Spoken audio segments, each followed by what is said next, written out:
नमस्कार दोस्तों पूरे दुनिया का फोकस इस समय भारत के ऊपर बना हुआ है क्योंकि आज और कल G20 की समिट चल रही है भारत की राजधानी नई दिल्ली में। तो यहां पर जैसा कि आप देख सकते हो G20 समिट एक बड़ा अपॉर्चुनिटी है भारत के लिए और इसीलिए कहीं ना कहीं जो परसेप्शन है भारत का वो भी बदलने वाला है, जो कि मैं आपको इस वीडियो में बताऊंगा। क्योंकि आप जितने भी इंटरनेशनल मीडिया लीजिए, मैं डोमेस्टिक मीडिया की तो बात ही नहीं कर रहा हूं, इंटरनेशनल मीडिया आप देखिए, वहां पर हर जगह आपको देखने को मिलेगा कि एक बड़ा चांस है भारत को बदलाव लाने का। और वो मैं आपको कारण बताऊंगा ऐसा क्यों मैं आपको बोल रहा हूं, क्योंकि G20 आप समझिए क्या होता है। G20 में आपको जो टॉप 20 कंट्रीज हैं इकोनॉमी वाइज, 19 कंट्रीज होते हैं और यूरोपियन यूनियन है, मतलब ज्यादातर वो देश जो पावरफुल कंट्रीज हैं। लेकिन जो डेवलपिंग कंट्रीज हैं, जो गरीब देश हैं, उनकी अभी तक उतनी नहीं सुनी जाती। लेकिन भारत ने इस परसेप्शन को बदला है, भारत में से बड़ा बदलाव लाया है और मैं आपको वीडियो में बताऊंगा कैसे यहां पर जो डेवलपिंग कंट्रीज हैं, जो पुअर कंट्रीज हैं, उसकी आवाज को उठाने में भारत ने मदद की है इस G20 के अंदर। चलिए शुरुआत करते हैं और सबसे पहले देखते हैं कि एग्जैक्टली हो क्या रहा है। जैसा कि आप देख ही रहे हो, इस वीकेंड यहां पर 2 दिन तक भारत वर्ल्ड लीडर्स को होस्ट कर रहा है। आज सुबह सुबह आपने देखा होगा मीडिया के अंदर कैसे वर्ल्ड के जो लीडर्स हैं उनको भारत मंडपम में इनवाइट किया जा रहा है, बुलाया जा रहा है। पीएम मोदी पर्सनली सबको ग्रीट कर रहे हैं।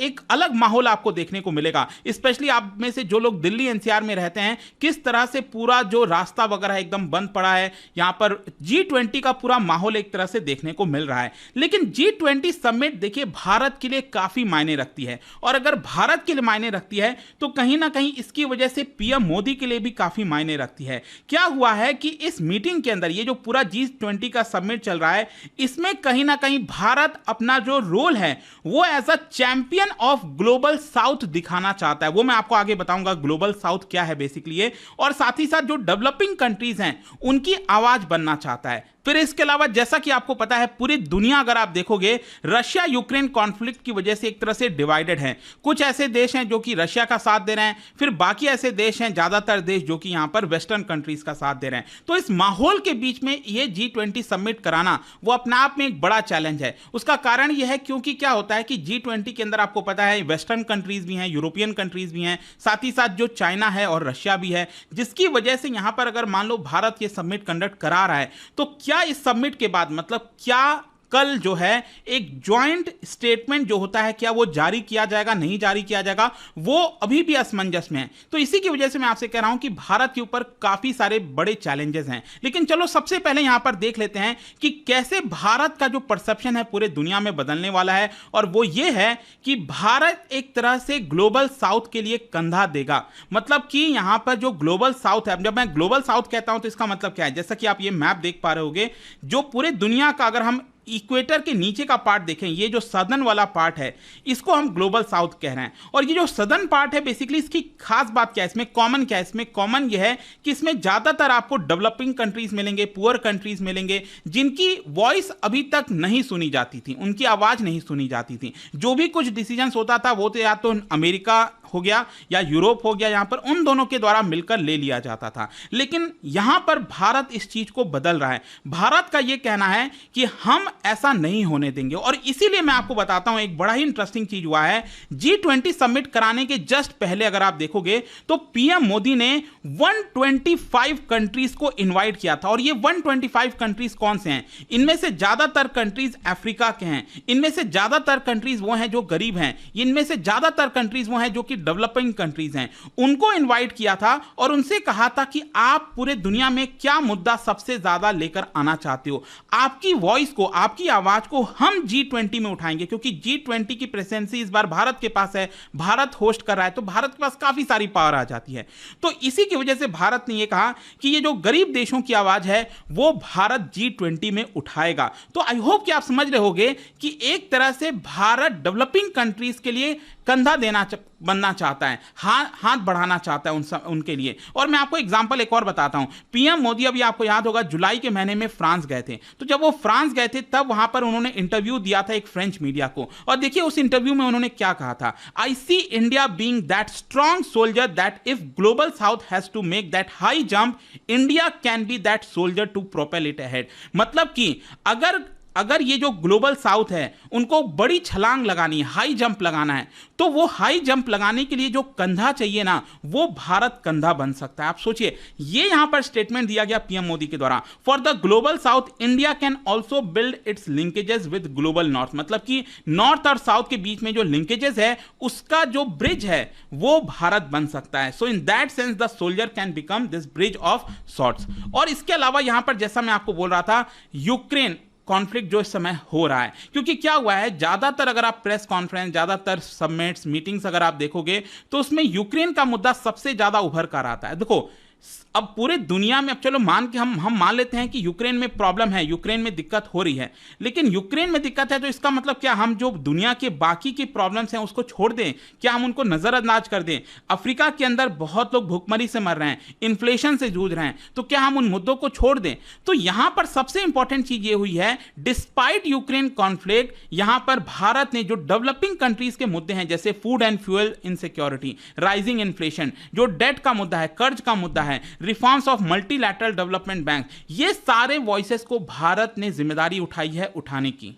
और इसके साथ साथ आपको पता ही है, एक बहुत ही अमेजिंग चीज आज ये हुआ है कि भारत चाहता था कि G20 को और ज्यादा इंक्लूसिव बनाया जाए, और इसलिए हमने बहुत ज्यादा प्रयास किया कि अफ्रीकन यूनियन को G20 का परमानेंट मेंबर बनाया जाए। And let me tell you, ये मैं वीडियो जब रिकॉर्ड कर रहा था उसके जस्ट कुछ ही देर पहले अनाउंस किया गया है कि G20 का परमानेंट मेंबर बनेगा अफ्रीकन यूनियन। क्या ये G21 हो जाएगा, नहीं होगा, अभी इसको लेकर अनाउंसमेंट नहीं हुआ है, लेकिन डेफिनेटली यहां पर 19 कंट्रीज तो ही हैं, प्लस एक यूरोपियन यूनियन है, और अब अफ्रीकन यूनियन भी G20 का पार्ट हो गया है। तो इसको लेकर मैं एक डेडिकेटेड वीडियो बनाऊंगा, लेकिन अगेन अपने आप में एक बड़ी जीत है ये, अगर आप देखोगे।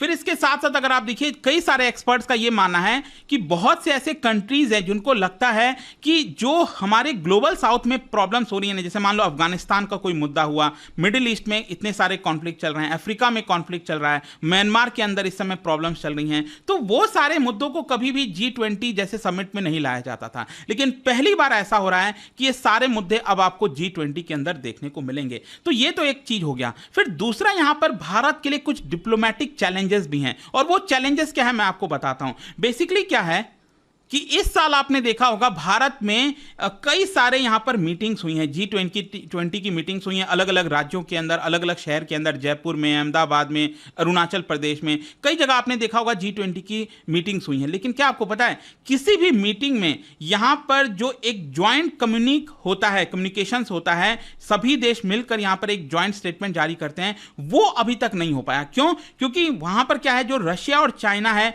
वो वीटो कर देते थे, वो वहां पर उस चीज को नहीं मानते थे। तो ये एक सबसे बड़ा प्रॉब्लम था। देखो, भारत कोशिश ये कर रहा है कि ये सारे मुद्दे हटाकर, रशिया यूक्रेन वॉर को हटाकर, यहां पर जो क्लाइमेट चेंज से रिलेटेड मुद्दे हैं, डेट रिलीफ से रिलेटेड मुद्दे हैं, इन सब के ऊपर फोकस किया जाए। लेकिन अल्टीमेटली होता क्या है कि यहां पर रशिया और चाइना यहां पर दोनों साथ में है, और इसकी वजह से क्या है कि कोई भी स्टेटमेंट, ज्वाइंट स्टेटमेंट जारी नहीं हो पा रहा है। एक्चुअली क्या हुआ था कि पिछली बार जब इंडोनेशिया के पास प्रेसिडेंसी थी G20 की, तो एंड मोमेंट पे जाकर जो एक ज्वाइंट कम्युनिकेशन है वो जारी किया गया था। लेकिन आज तक कभी ऐसा नहीं हुआ है कि ज्वाइंट कम्युनिकेशन जारी ना किया होगा। अगर मान लो आज और कल यहां पर जो भी डिस्कशन होता है G20 के मेंबर्स में, उसमें रशिया और चाइना नहीं मानते हैं, तो शायद पहली बार ऐसा होगा कि यहां पर कोई भी ज्वाइंट कम्युनिकेशन नहीं दिया जा रहा है। तो इसकी वजह से प्रॉब्लम हो सकती है। अब देखना होगा कि क्या पीएम मोदी रशिया और चाइना को मना पाते हैं कि नहीं मना पाते हैं।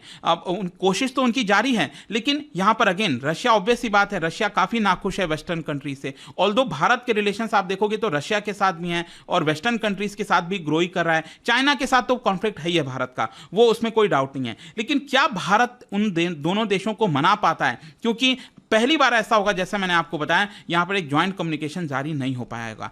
फिर इसके अलावा यहां पर हमें एक और चीज समझना है, जो भी हो G20 के अंदर, यहां पर भारत एक जियोपॉलिटिकल स्वीट स्पॉट में खड़ा हुआ है, क्योंकि भारत इस समय one of the fastest growing nation में से है। आप जैसे कि आप सबको पता है हमारी जो वर्किंग एज पॉपुलेशन है वेस्टर्न कंट्रीज के मुकाबले वो काफ़ी ज़्यादा अच्छी है, मतलब यहाँ पर यूथ है हमारे पास। इसके अलावा जो यूक्रेन वॉर में हमने न्यूट्रल स्टैंड दिया है, ये सारी चीज़ों को लेकर कहीं ना कहीं बताया जा रहा है कि भारत को एक न्यूट्रल कंट्री के तौर पर देखा जा रहा है। यहाँ पर हमारी जो छवि है पूरे दुनिया के अंदर काफ़ी बेहतर हुई है। अब इन सारी चीज़ों की वजह से अल्टीमेटली क्या है, इसका फायदा किसको मिलने वाला है? ऑब्वियस सी बात है पीएम मोदी का भी जो एक पर्सनल रैपो है वर्ल्ड लीडर के साथ वो भी अच्छा है, जिसकी वजह से आपको पता है कि अगले साल जो जनरल इलेक्शंस होने वाले हैं उसमें भी कहीं ना कहीं G20 आपको देखते हुए मिलेगा। पीएम मोदी अपने रैलीज में बात कहेंगे कि किस तरह से सक्सेसफुल इसको कराया गया। तो कहीं ना कहीं यहां पर इंडिया की तो जीत है ही है, लेकिन साथ ही साथ पीएम मोदी को भी इसका काफी अच्छा खासा बेनिफिट देखने को मिलता है। और आप देख ही रहे होंगे कि प्रेसिडेंट बाइडेन जब भी यहां पर मुलाकात करते हैं पीएम मोदी से बहुत तारीफ करते हैं, मतलब भले ही